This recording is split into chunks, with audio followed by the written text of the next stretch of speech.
let's get on with it. If you want to start early, we'll just teach people to be online.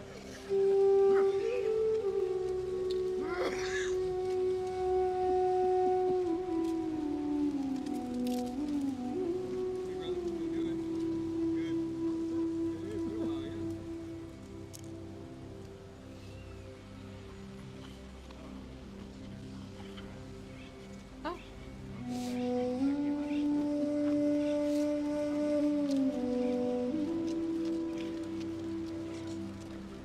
Okay, I'm gonna start. How's everybody doing? Good, good. Are you guys feeling cold? Again, do you need some? Oh, do you want to run and grab it? Are you sure?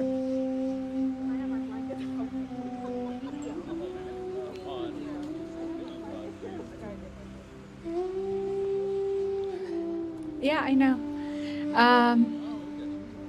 Okay, so we will wait for both of you. We'll wait. We're waiting for you guys. So go, run.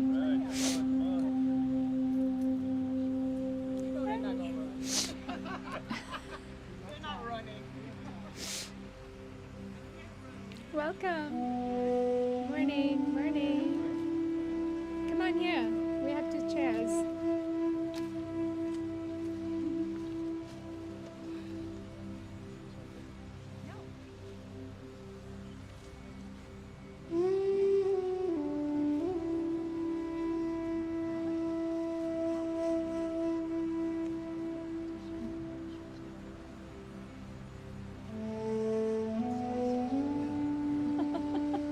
It is cold. Well, the wind stopped, so it's not too bad. Minnesota, okay. And you are from Ohio? Yes, And what is your name? my name's Elder Malik. Malik, yes. And you? Elder Elder Galti. Galti. Okay.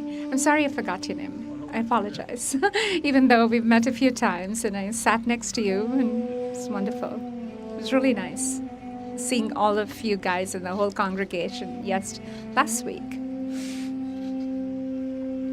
Okay, so I guess I'm going to just slowly start off talking because here we are and we have a few people missing. So did any one of you try the technique that we were discussing last week? Did you guys get a chance? Nobody did that? No. Okay. All right. You did try a little bit? Okay, very nice. I'm glad.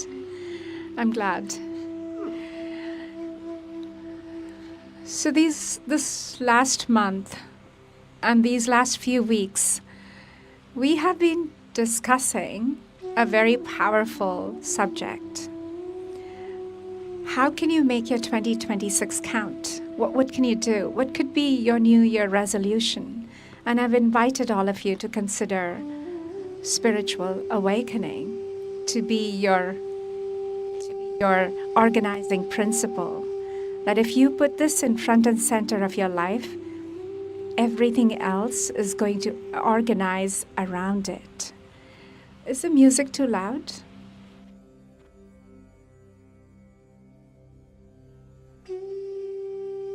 Oh, my voice.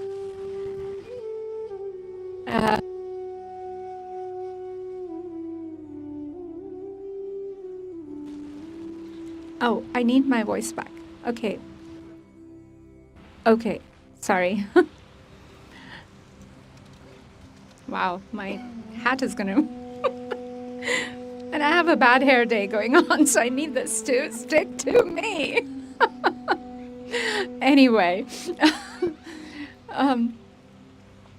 So if you put this goal of all goals front and center of your life, it becomes the organizing principle of your life. Your life is going to organize around it. And every wish, every desire that you have will also align itself naturally with this goal. Hello. Oh, it comes and goes for some reason, right? Have you noticed? Yeah, it's a bit disconcerting. I think it's the wind. Yeah, yeah, yeah. Um, okay, I'm just gonna have to speak louder. Okay. Yeah. Anyway.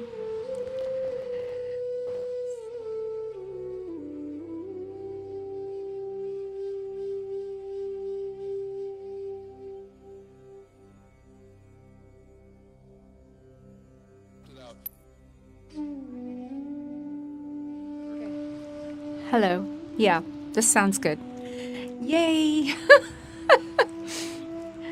All right, so as I was talking about, what is spiritual awakening? It is really know thyself. Know thyself. It really is a path of self discovery.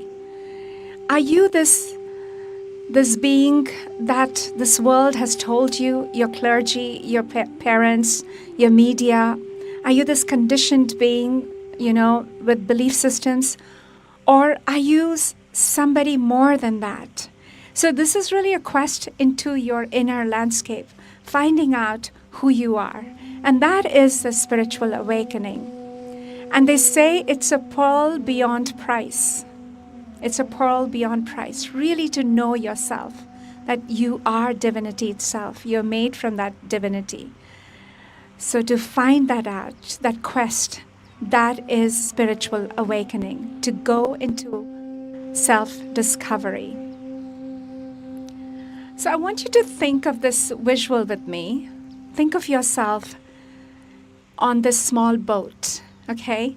And you're very excited and motivated, and you're ready to embark on this journey of self discovery into your inner landscape. You're ready to go, and you step on this boat. And this boat goes into this ocean, this vast ocean of your inner being, of your inner being. And you are on this boat, and you bob away, you sail away, and you see beautiful vistas around you, beautiful landscape, pleasant lands. You worked a lot on yourself last couple years, and you see these gardens with flowers that you weeded out. You've done a lot of work on yourself. You feel proud, and rightfully so. The sun is shining brightly, and you bob away merrily because you're on this inner quest. And then the clouds gather. The waters become choppy. Here they are. And the waters become choppy. The clouds gather. And now you encounter not those beautiful lands that you saw earlier, the ones you worked on, but you see strange lands, lands that you know exist within you, but you're terrified and scared of them. So you've shut them off. You've closed yourself from them. And then you also encounter strange lands. And then you encounter and okay, you can just increase the volume for me today.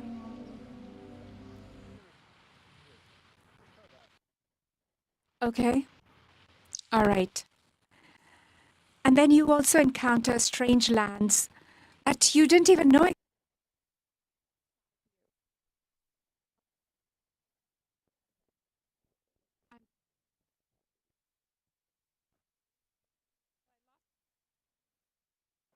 Centering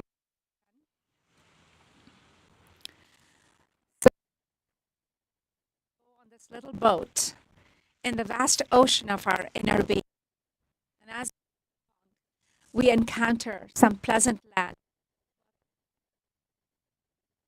we are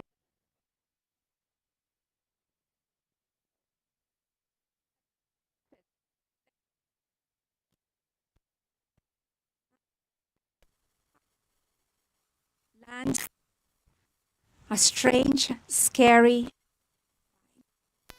At that journey, what do we do? Most of us bail out. We bail out. We shut down. Take a U-turn. It's okay, David. It's what we have. Don't worry about it. Okay. The only thing I can say is like just a little bit so that hopefully the microphone will pick up. I'm okay now. At this But point, nobody I. online can hear. Huh? Oh, the online folks cannot hear.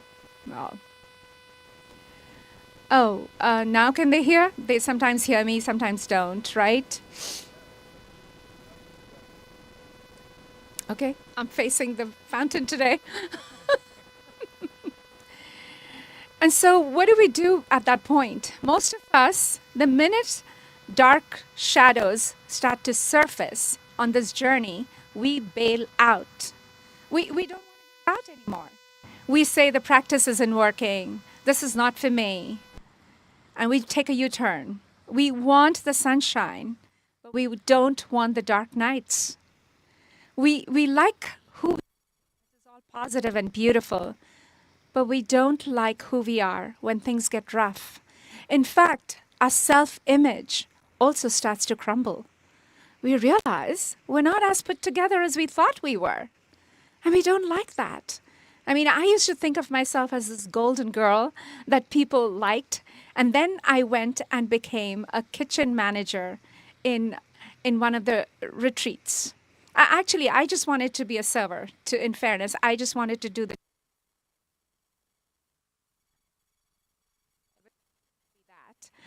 because things changed and I had to be. And I thought, okay, well, I don't like this job, this role that I have to play, but I'm going to do it. And then stuff about me that were not so great really came out. So your self image starts to crumble. You recognize the pettiness, the arrogance, the judgment, the fear, the resentment, all of it starts to surface. And you say, well, the practice doesn't work. That's not what spirituality is. I'm not supposed to be aware of any of this. Why is it surfacing? So that means my practice doesn't work. I'm becoming this person. No, the practice is clear. When you go on this journey, everything about you is going to show up. Your beauty, your ugliness, darkness, your light, your shadow, your sunshine, your messiness, humanness, everything. Because why? Because you're unfathomable. You're unfathomable. There is so much beauty and so much depth inside you. But only when you go on this journey can you discover. So, what is the practice? The practice and the teaching is actually very clear. You don't take a U turn, you face it. You face it headlong. You face what's in front of you. You don't avoid it, you don't bury your face under the sand, you just go at it. There is a story about, there's a very Zen Buddhism about this, and I want to share with you quickly. There are three men who want to be monks, and so they decide to go to this monastery. And they enter those big wrought iron gates. As soon as they enter, they see this dog tied to a post and in the front yard.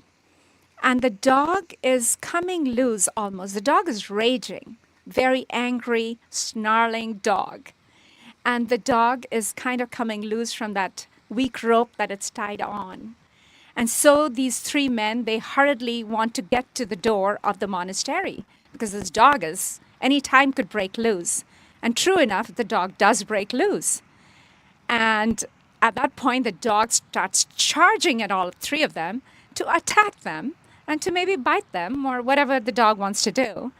At this point, two of those men out of three, two of those men, they just run away. They run as fast as they can away from the dog, out into the road, forget this monastery, I don't care. The third man, he runs as fast as he can too, except he runs toward the dog. He runs with absolute ferocity toward the dog.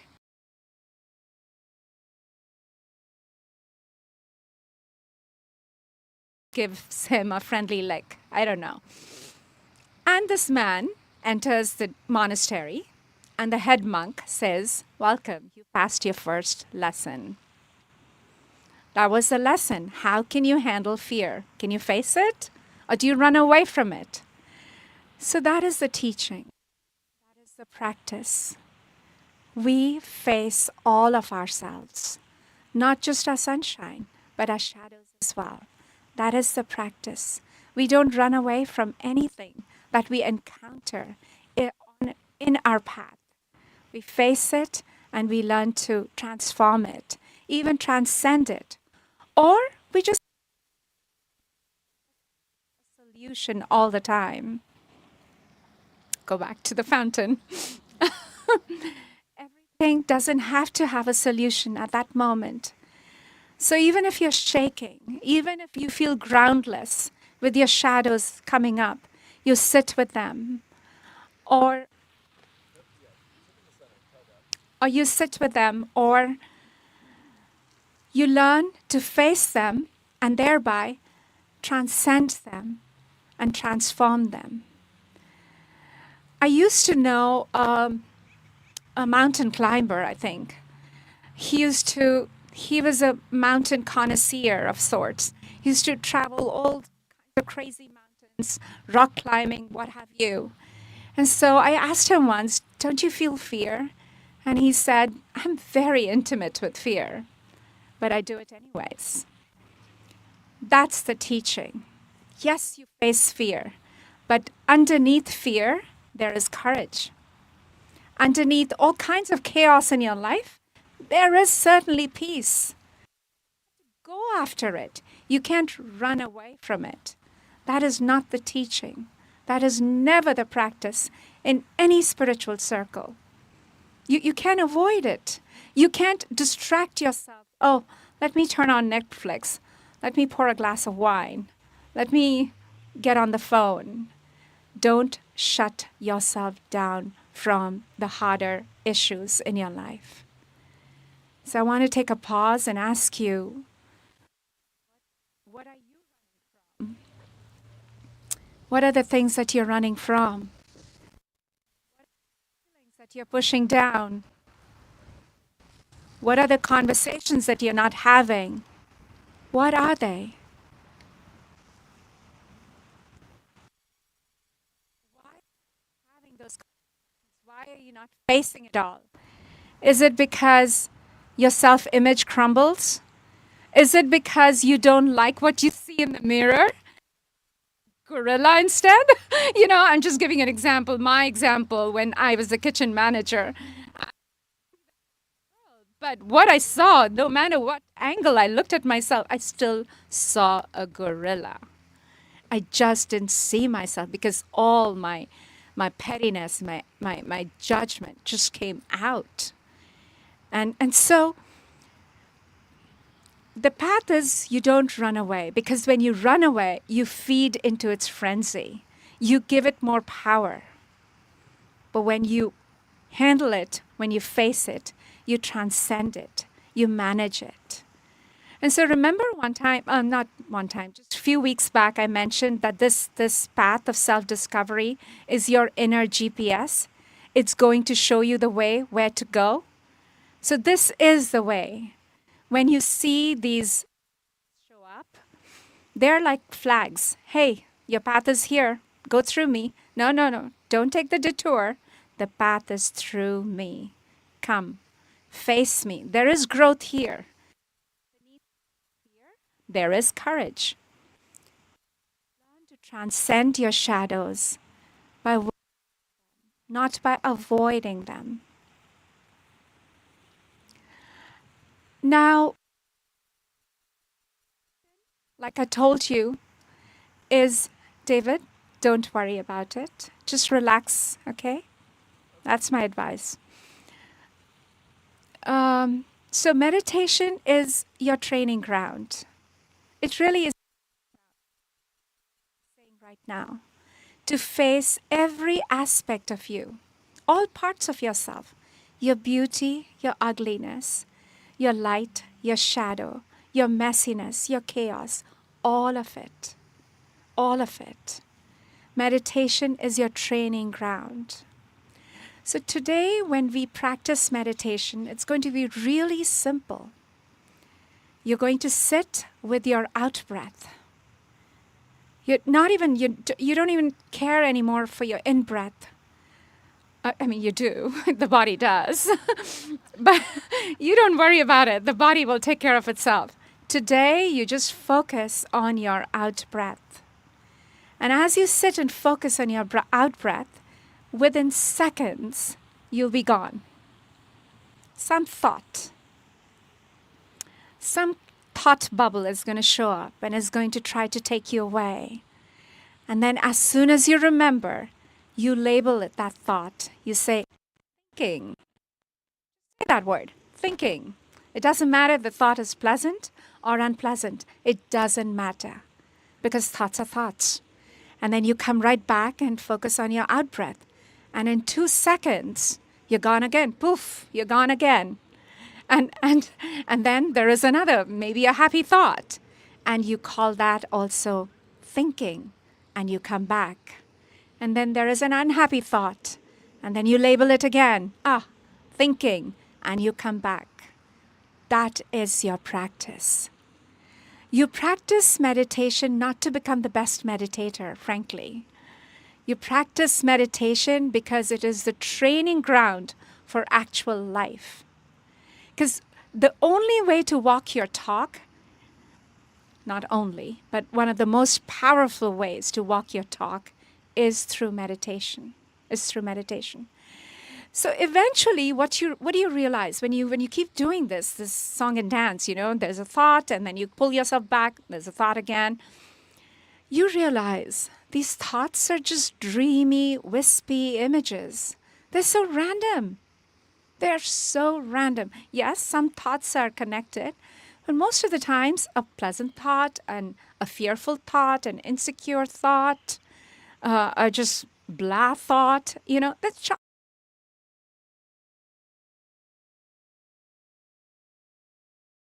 be like images. Perhaps they're not even real. They only become real when you are dragged into their storyline, into their narrative. But if you just label them as thinking, they actually go away. And then, of course, something else shows up. So you're creating a separation from your thoughts as well in meditation, because you're not your thoughts. You have thoughts. Just like you have hands and feet, you have thoughts. You are not your thoughts. You are a much more powerful, precious, unfathomable being that you are on a quest to discover. Don't let anybody tell you who you are. Find out yourself. That is the best practice, isn't it? You're not listening to anybody. You're not nothing. No scriptures, no nothing at this point. It is a direct path of self-discovery, of spiritual awakening is always a direct path. So that is the invitation today.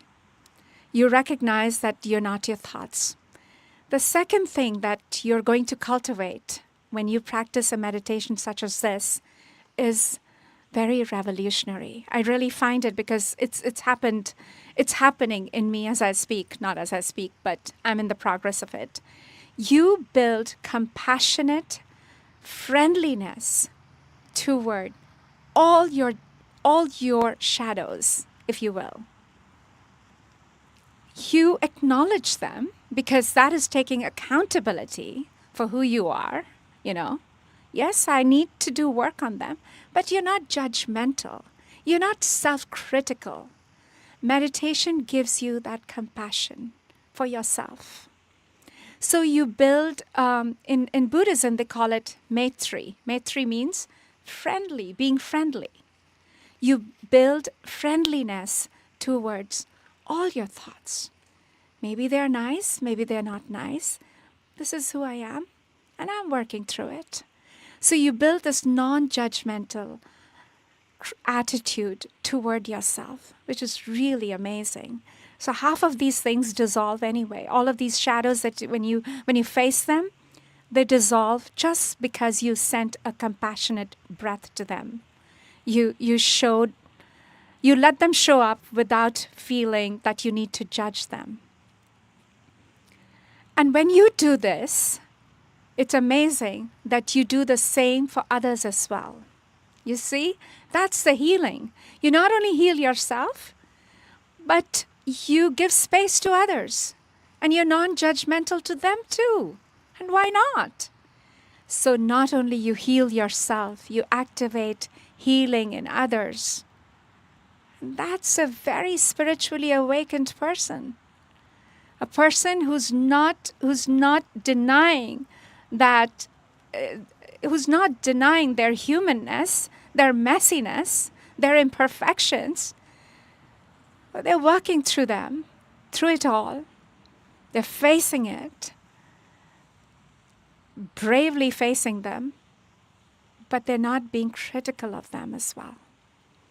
So meditation is going to give you that chance, that beautiful nuanced way of working on your inner demons, on your shadows. So that is the practice today. That is the invitation, and that is the gift. If you don't do anything at all this week, I request you to try this out. 20 minutes of your day, you sit with your breath. You don't do it. Don't listen to music. Don't do anything. Just sit in silence. And of course, if there is noise around you, the family is alive, and there's TV on, and it doesn't matter. Let everything go as the world goes on. You sit down and focus on your out-breath. And every time there is a thought that comes and you become aware that you're thinking, you label it as thinking. Just do that. And then if it is a fearful thought, or if it is a critical thought, you send a compassionate out-breath to that thought. You just say, okay, we're thinking again, insecurity. I send you compassion. That's all. Just say that. Say it. It doesn't hurt. Nothing is going to hurt here if you try this out. You'll be surprised what a change or what a shift that's going to happen. In that 1 week, you will experience a huge shift in your life. I have so many personal stories of how I faced fear in my life. And I can tell you, when you face it headlong, it actually becomes a dog with a tail between its legs. And the courage that is underneath the fear of it all. And the confusion, whenever I've faced my confusion, I have always found clarity buried underneath it. So remember, your shadows are your markers for your growth. They're there for a reason. They've been planted in your life by your higher self, by your creator, by whoever you want to call, for a reason. You have to work through them. And meditation is a beautiful way to work through it all. It is your training ground. It really is. Okay? So facing all of ourselves, not just our beauty, but our darkness as well. Do you guys want to say something? Finally, the mic started to work.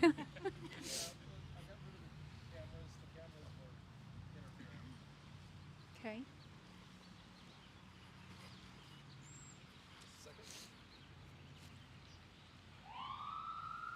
Hi, Dot.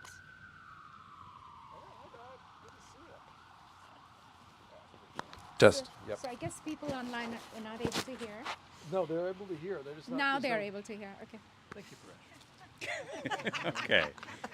You're welcome, David. Yourself. I mean, you could just hand it to somebody. I'm putting it in charge. Or you can't. Yeah. So what you talked about, just focusing on your breath, the anapanasati. That's what I've been doing Daily? Yes, yes, yes, yes, ma'am. I'm sorry. Can you hear me now? Okay, very good. The, the Anapanasati is what I've been doing mostly during the week, and I still get bothered by the thoughts every now and then, but I keep reminding myself that, look, the rest of my body, like you said, that's what the brain does. Is it thinks I'm not asking my heart to stop beating. I'm not asking the rest of my body, blood to stop flowing. Everything else is just going to keep doing it. And so, but so it's just your mind. Like, as you said, it's those thoughts that happen. And I think the way I've heard it told is like, it's the ones you get attached to that are ones that give you the Yeah. problem. Like, so just as long as you don't attach to those thoughts, and they're Yes. just thoughts, then you just kind of let them be. But that's. I was talking to a friend the other day who is trying to get into meditation. He's like, hey, you know what? Most people get caught up in this concept that, hey, when you're meditating, you should be stopping these thoughts, and I think that's Can't the do that. you can't. Yeah, I think I'm starting not to. how it I've works. I've started to accept that that's just not how it works. So I think I'm glad you pointed that out. So Thank you. I just want to say that Paresh, you said a powerful point. That only when you attach yourself to these thoughts, then what happens is these thoughts turn into action in your life. So that's why I said meditation is your training ground. As soon as you observe the thoughts, you come back to it without giving it a lot of power. Okay, thoughts, thinking, and then you come back to it. So what you're doing is you're training yourself that when the moment comes in your real life, in your off the mat life, off your meditation mat life, when something comes up and that same thought arises, chances are you will refrain from action. You will not act out what the thought is telling you. Judge this person, resent this person. You will just relax into it. You will see that tendency arise in you, but you won't activate the tendency by creating an action out of that tendency, if you understand what I'm saying. So in that moment, you lost, the tendency loses its grip on you. And that is what they say, samsara, our karma. It has a strong grip on us. The only way to loosen it is not acting on them. And so that's a very powerful point. The thoughts that you attach to are the ones you want to really look on seriously, because they are the ones that probably you will end up acting on them in your life. So well said. Thank you. This makes me think of the book, The Untethered Soul. Yes. And he talks about when things arise and it shakes your cage and it rattles the cage that we've created around ourselves. Right. And during meditation, like fear, I'm going to use that as an example. When something comes up and that fear rattles that cage and we know that's something that we need to work on. But when we do go in and we face that fear head on and we work through that fear, and then we realize when we do work through that, that's how we create that change. That's how we get to see who we when we work through that fear and we get through it, and then we look back at it, we go, wow, I did that. And then Yes. you get to truly see who you are, but when you work through that fear, and then when you can go back and say, okay, even though it's in the past, right, and you're living in the now, you can still go back and look at that situation and say, okay, I did work through that, and it wasn't that scary, even though you put Yes. this, you make it into this huge big thing, but then Yes. you realize that fear wasn't as big as I made it. And I got through that, and I came out the other side better than what I was before. But then I saw who I truly was when I worked on that. So that cage that I built around myself, I don't need that cage, Correct. right? So the Yes. next time this quote unquote fear that I have comes Shows up, up.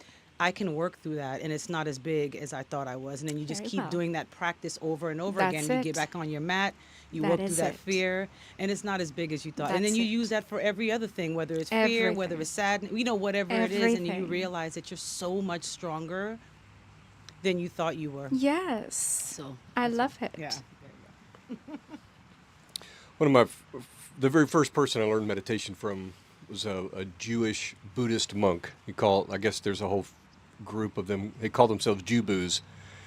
And that's for real. And the very first lesson I remember in the very first Dhamma talk was the most foundational. His statement was, whatever has the nature to arise also has the nature to pass away. Beautiful. Thank you. That was mic drop. That is powerful. Yeah. Whatever arises also has the power to go away. Is that? Yep. Whatever has the nature to arise Arise. also has the nature to pass away. Yes. And then underneath it all, you find your true nature is indestructible. All of these tendencies are arising in you, but they're not you. That is the conclusion you make. Okay, well then who am I? And then the journey continues. The journey does continue because you're unfathomable. I like that. Yeah. Anybody else? What about you? You want to say something, Malik? Just thinking, like, meditation is not easy, and the more we do it, the easier it'll get. So don't be frustrated if you're closer to the first time that you're doing this, or maybe you've done it for a little bit. It'll get easier the more you do it, and then the more you do it, the more comfortable you get with it. You can start to like discern, kind of like where the thoughts are coming from. Like you'll have, oh, that was a good thought. Oh, that was a bad thought. That's not a great thing. I shouldn't go do that. Or oh, I should go do that. That would be good. That'll come with time. So just remember to have patience and enjoy it. Keep going. Very good. Very good. Thank you. So we are clear on the practice and the teaching, right? We don't avoid our darkness. We're very clear. And how we handle it is we don't attach to those thoughts too much. And so we refrain from acting on them. That's meditation is your training ground. I hope everybody's clear about this because it's important. Your meditation should count in a way. I mean, you sit without expectations always, but you also have a plan for things in life, right?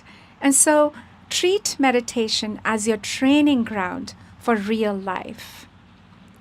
You just label all your thoughts, the good ones and the bad ones, as thinking. You don't give undue importance to any one of them. And if you do, be aware. Learn to track yourself. That is part of growing. Learn to track yourself. This thought, I'm not able to get rid of this thought. And don't self-judge yourself. This thought keeps coming back to me. It's recycling constantly. And it keeps showing up in my life. What is it trying to teach me about myself? Or is this the area of growth that is presented to me? What can I do? So next time, I'm going to refrain from any action that arises because of this thought.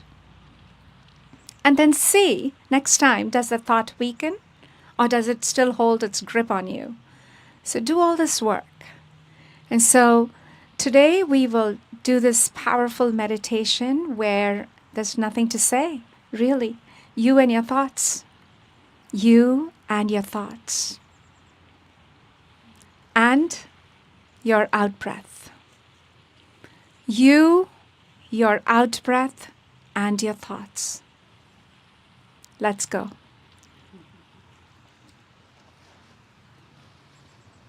We'll just have some music so it helps all of you. If you don't even want that, we don't need to do that. But let's have some music for the online folks too.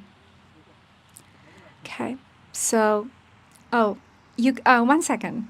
I think you all want to take off, both of you. Yeah, we're gonna have to get going. I understand. Thank you for coming. Of course, thank you so much for having It's beautiful. Bye. All right. Let's begin by closing our eyes.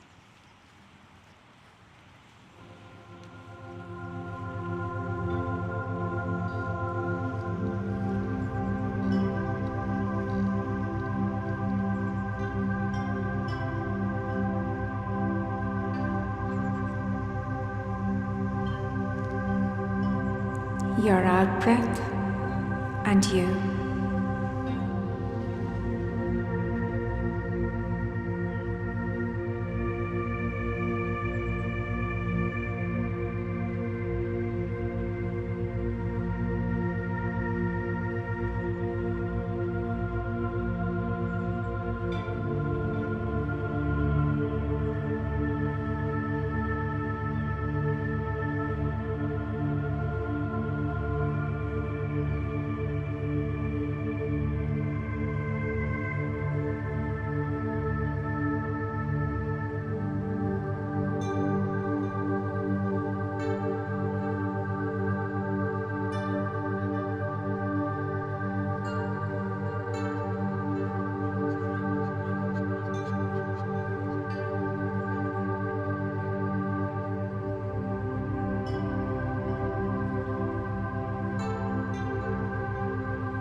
Stay present.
coming back to this moment,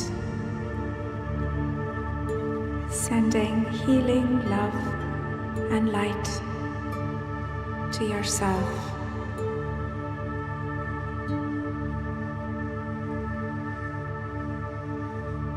And when you're ready, you may open your eyes to love, light, and letting go. Namaste.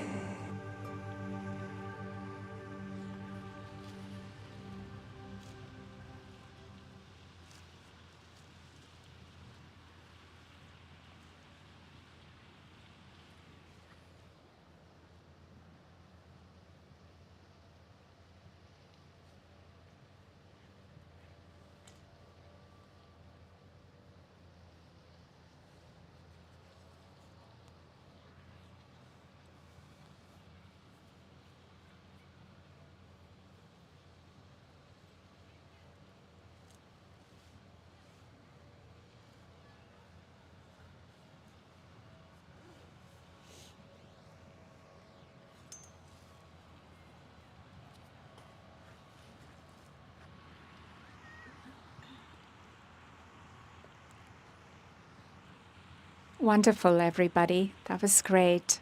I saw all of you very still. It was cold. I saw that. I like your spirit. And, that is a spiritual warrior in you, your spirit. You don't show up, you don't meditate when it is convenient to you. Even when it is inconvenient, when we follow the teaching, that is our practice. So remember, when your shadows show up, when it becomes uncomfortable, many people bail out, but not you. You keep going on this path. And that is what awakening looks like, my friends. It is not just some kind of halo behind you and the angels are going to sing, and they may sing. But there is a path that you must also go through and not be deterred. You just keep going. You are the warrior. Don't bail out on yourself. Yeah.